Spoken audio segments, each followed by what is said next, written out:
ನಮಸ್ಕಾರ. ವೈಸಾಬ್ ಜನತೆಗೆ ಸ್ವಾಗತ. ಜಸ್ಕಾಂ ಅಧಿಕಾರಿಗಳ ನಿರ್ಲಕ್ಷ್ಯ, ಪವರ್ ಇಲ್ಲದೆ ಜನರು ಕಂಗಾಲು. ಹಳೆ ವಿದ್ಯುತ್ ಕಂಬಿ ಬಿದ್ದು 24 ದಿನಗಳು ಗತಿಸಿವೆ. ಕಂಬ ದುರಸ್ತಿಗೊಳಿಸಿ ಸಾರ್ವಜನಿಕರಿಗೆ ಅನುಕೂಲ ಮಾಡಿಕೊಡಬೇಕಾದ ಜಸ್ಕಾಂ ಇಲಾಖೆ ಅಧಿಕಾರಿಗಳ ನಿರ್ಲಕ್ಷ್ಯ ಹಾಗೂ ಬೇಜವಾಬ್ದಾರಿತನಕ್ಕೆ ಜನರು ರೋಷಿ ಹೋಗಿದ್ದಾರೆ. ಹೌದು, ರಾಯಚೂರು ಜಿಲ್ಲೆಯ ಲಿಂಗಸೂರು ತಾಲೂಕಿನ ನಾಗರಹಾಳ ಗ್ರಾಮದ 1ನೇ ವಾರ್ಡಿನ 45ಕ್ಕೂ ಹೆಚ್ಚು ಮನೆಗಳಿಗೆ ವಿದ್ಯುತ್ ಸಂಪರ್ಕವಿಲ್ಲದೆ ಜನರು ಹೈರಾಣಾಗಿದ್ದಾರೆ.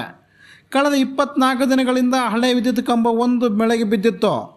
ಬಿದ್ದ ಸ್ಥಳದಲ್ಲೇ ವಿದ್ಯುತ್ ಕಂಬವನ್ನು ದುರಸ್ತಿಗೊಳಿಸಿ ವಾರ್ಡ್ ನಿವಾಸಿಗಳಿಗೆ ಅನುಕೂಲ ಮಾಡಿ ಅಂತ ಹಲವಾರು ಬಾರಿ ಜಸ್ಕಾಂ AW ಹಾಗೂ JEಗೆ ಮನವಿ ಮಾಡಲಾಗಿತ್ತು. ಸ್ಥಳೀಯರ ಮನವಿಗೆ ಕಿವಿಗೊಡದ ಅಧಿಕಾರಿಗಳು ಲೇಬರ್ ಸಿಗ್ತಿಲ್ಲ, ಲೇಬರ್ ಸಿಕ್ಕ ಮೇಲೆ ಕಂಬ ದುರಸ್ತಿ ಮಾಡುತ್ತೇವೆ ಅಂತ ಬೇಜವಾಬ್ದಾರಿ ಹೇಳಿಕೆಗಳನ್ನು ನೀಡುತ್ತಿದ್ದಾರೆ. ಸದ್ಯ ಮೊಹರಂ ಹಬ್ಬ ಹಿನ್ನೆಲೆಯಲ್ಲಿ ಆಲಂಗಳ ದರ್ಶನಕ್ಕೂ ವಿದ್ಯುತ್ ಶಾಕ್ ಎದುರಾಗಿದೆ. ಸದ್ಯ 40 ಮನೆಗಳಿಗೆ ಪರ್ಯಾಯ ವಿದ್ಯುತ್ ವ್ಯವಸ್ಥೆ ಕಲ್ಪಿಸಿರುವ ಜಸ್ಕಾಂ ಇಲಾಖೆ ಕಂಬ ದುರಸ್ತಿಗೊಳಿಸಿ ಶಾಶ್ವತ ಪರಿಹಾರ ಕಲ್ಪಿಸಬೇಕಾಗಿದೆ. ಇಲ್ಲವಾದಲ್ಲಿ ಜಸ್ಕಾಂ ಇಲಾಖೆ ಅಧಿಕಾರಿಗಳ ವಿರುದ್ಧ ಸ್ಥಳೀಯರು ಅಹೋರಾತ್ರಿ ಧರಣಿ ನಡೆಸುವುದು ಎಚ್ಚರಿಕೆ ನೀಡಿದ್ದಾರೆ. ಲಿಂಗಸೂರು ತಾಲೂಕಿನ ನಾಗರಹಾಳ ಗ್ರಾಮದಲ್ಲಿ ಸುಮಾರು 45 ಮನೆಗಳಲ್ಲಿ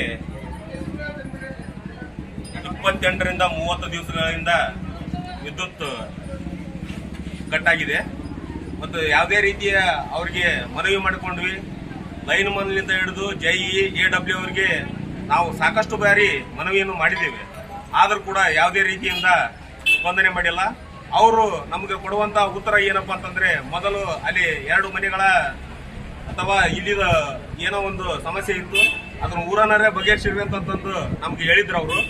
ಆದರೂ ಕೂಡ ನಾವು ಅದನ್ನು ಸಮಸ್ಯೆ ಬಗೆಹರಿಸಿದ್ವಿ. ಅದಾದ ತಕ್ಷಣ ಒಂದು 6 ತಾಸಿನಾಗ 8 ತಾಸಿನಾಗ ಹೋಗ್ಲಿ, ಒಂದು ದಿವಸದಾಗ ಮಾಡ್ತಾರಪ್ಪ ಅಂತಂದು ನಾವು ಅವರು ಒಪ್ಪಿಗೆ ಮೇರೆಗೆ ಇಡೀ ಊರಿಗೆ ಕರೆಂಟ್ ಎಲ್ಲರ ತೆಗೆದ ಗಟ್ಟೆನ ಎಲ್ಲರಿಗೆ ತೊಂದರೆ ಆಗ್ಬಾರ್ದು ಅಂತಂದು ನಾವು ಕೂಡ ಗ್ರಾಮಸ್ಥರು ವಾಪಸ್ ಆ ಲೈನನ್ನು ಇದನ್ನು ಮಾಡಿದ್ವಿ. ಇಲ್ಲಿ ಈ ನಮ್ಮ ನಾಗರಹಾಳ ಗ್ರಾಮದ ಜಯ ಆದಂತ ನಾಗಪ್ಪ ಇಸ್ನಾಳ್ ಅವರು ನಾಳೆ ಬೆಳಿಗ್ಗೆ ಎಡತ್ತಿದ್ರು ನಾನು 9 ಗಂಟೆಗೆ ನಾನು ಮಾಡಿಕೊಡ್ತೀನಿ ಅಂತಂತ ಹೇಳಿದ್ರು. ಅದೇ ರೀತಿಯ ಉತ್ತರವನ್ನು ಈ ಲಿಂಗಸೂರು ತಾಲೂಕಿನ AW ಅಧಿಕಾರಿಗಳು ಅವರು ಕೂಡ ನಮಗೆ ಆಶ್ವಾಸನೆಯನ್ನು ಕೊಟ್ಟರು. ಇವತ್ತಿಗೆ 3 ದಿನ ಆದರೂ ನಮಗೆ ಯಾವುದೇ ರೀತಿಯ ನಾವು ನಾಗರಹಾಳ ಗ್ರಾಮದ ಫೋರ್ಮ್ಯಾನ್ ಆದಂತ ಚನ್ನಬಸವ ನರ್ಕದಿನಿ ಅವರು ಅವರಿಗೆ ಸಾಕಷ್ಟು ಬಾರಿ ಮನವಿಯನ್ನು ಮಾಡಿಕೊಂಡಿದ್ದೇವೆ. ಅವರಿಗೆ ನಾನು ಸಾಕಷ್ಟು ಬಾರಿ ಏನನ್ನು ಮನವಿ ಮಾಡಿಕೊಂಡಿದ್ದೇನೆ ಅನ್ನೋದನ್ನು ಅವರಿಗೆ ತಿಳಿಪಡಿಸುತ್ತೇನೆ. ಕೆಲವೊಂದು ಪ್ರಶ್ನೆಗಳನ್ನು ಕೂಡ ನಾನು ಕೇಳಲು ಬಯಸುತ್ತೇನೆ. ಸುಮಾರು 1ನೇ ವಾರ್ಡಿನಲ್ಲಿ 45 ಮನೆಗಳಿಗೆ 1 ತಿಂಗಳಿಂದ ವಿದ್ಯುತ್ ಸಂಪರ್ಕ ಇದೆಯೋ ಇಲ್ಲವೋ? ಇಲ್ಲ. ಇದನ್ನು ಎಷ್ಟು ಬಾರಿ ನಾವು ನಿಮಗೆ ಮನವಿಯನ್ನು ಮಾಡಿಕೊಂಡಿದ್ದೀವಿ? ಸಾಕಷ್ಟು ಬಾರಿ. ಇದನ್ನ ನಾವು AWಗೆ JEಗಳಿಗೆ ನಾವು ಸಂಪರ್ಕಿಸಿವಿ. ನೀವು ಕೂಡ ಅವ್ರಿಗೆ ಸಂಪರ್ಕಿಸಿರಿ. ಅವರಿಂದ ನಿಮಗೇನು ಉತ್ತರಗಳು ಬಂದವು? ಲೇಬರ್ ಸಿಗ್ತಾ ಇಲ್ಲ. ಈಗ ಎಷ್ಟು ದಿನಗಳವರೆಗೂ ವಿದ್ಯುತ್ ಸಂಪರ್ಕ ಇರಲಾರ ಎಷ್ಟು ದಿವಸ ಇರ್ಬೇಕು ನಾವು ಗ್ರಾಮಸ್ಥರು? ಎಷ್ಟು ದಿವಸ ಆಗುತ್ತೆ? 30 ದಿನದಿಂದ ವಿದ್ಯುತ್ ಸಂಪರ್ಕ ಇರ್ಲಾರ ಯಾರು ಇರ್ತಾರ ಅನ್ನೋದು ಹೇಳ್ಬೇಕ್ರಿ. ಇದು ಇಡೀ ಕರ್ನಾಟಕದಾಗ ಎಲ್ಲಾರ ಇದ್ದ ಅಂದ್ರೆ ನಮ್ಗೆ ತೋರಿಸ್ರಿ.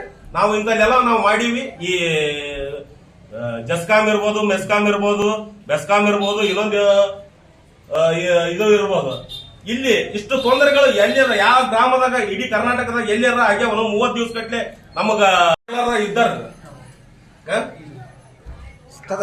ಬೇಜವಾಬ್ದಾರಿತನ ಉತ್ತರನ ನಮ್ಗೆ ಕೊಟ್ರಿ ನೀವು. ಅದಕ್ಕ ಉತ್ತರ ಹೇಳ್ರಿ. ಮೇಲಾಧಿಕಾರಿಗಳು ಉತ್ತರ ಕೊಡಬೇಕು. ಆ ಮೇಲಾಧಿಕಾರಿಗಳಿಗೆ ನಾವು ಎಷ್ಟು ಬೇರೆ ಪ್ರಶ್ನೆ ಮಾಡಿದ್ದೀವಿ. ಬೇಜವಾಬ್ದಾರಿತನ ಉತ್ತರ ಎದಕ್ ಕೊಡ್ತಾರ ಅವರು? ಸರಿಗೆ ವರ್ಷದಾಗ 2 ಬೇರೆ ಬರ್ತೀರಿ. ಜನವರಿ 26, ಆಗಸ್ಟ್ 15 ಗಣರಾಜ್ಯೋತ್ಸವ, ಸ್ವಾತಂತ್ರ್ಯೋತ್ಸವ 2 ಬೇರೆ ಜೆಂಡಾ ಹಾಕಿ ಹೋಗ್ತಾರೆ. ಇದು ಕಿಲಿ ಹಾಕಿದಂಗ ಹೆಸರಿಗೆ ಅಷ್ಟ ಆಫೀಸ್. ಈ ನಾಳೆ ಲಾಭ ಐತಿಲ್ಲ. ಈ ನಿಮ್ಮ ಆಫೀಸ್ಗೆ ಐತಿಲ್ಲ, ಲಾಭ ಐತಿಲ್ಲ. ನೀವು ಮತ್ತೆ ಇವ್ರು ಏನ್ ಶಾಂತ ಇರ್ತಾರೆ ಎಷ್ಟು ಮಕ್ಕಳು ಅಡಿವಾದ ಮೋಟರ್ ಸುಡ್ತಾವ ನಾವು ಏನ್ ತಾಸು ಎಂತ ನಾವು 240 ಆಂಪ್ಸ್ ಕೊಡ್ಬೇಕಾದಂತ ವಿದ್ಯುತ್ 200 ಕೊಟ್ಟು ಮೋಟರ್ಗಳು ಸುಡ್ತಾ ಇದ್ದಾವೆ. ಇದಕ್ಕೆ ಯಾರು ಜವಾಬ್ದಾರಿ ತಾನೆ? ಆಯ್ತು ಅದನ್ನ ಕ್ಲಿಯರ್ ಮಾಡಿಸ್ಕೊಡ್ತೀನಿ ಸರಿ ಆ? ಸರಿ ಮಾತಾಡಿ ವೋಲ್ಟೇಜ್ ರೈಸ್ ಅಲ್ರಿ ಅದ್ರಿ ರೈತರ್ರಿ ಅಲ್ಲ ರೈತರ ಸೌಲಭ್ಯ ಜನ Narayana Dev IP set correct ಇಲ್ಲ, NGO ಕರೆಕ್ಟ್ ಇಲ್ಲ, ಯಾವ್ದು ಕರೆಕ್ಟ್ ಇದೆ ಇಲ್ಲಿ?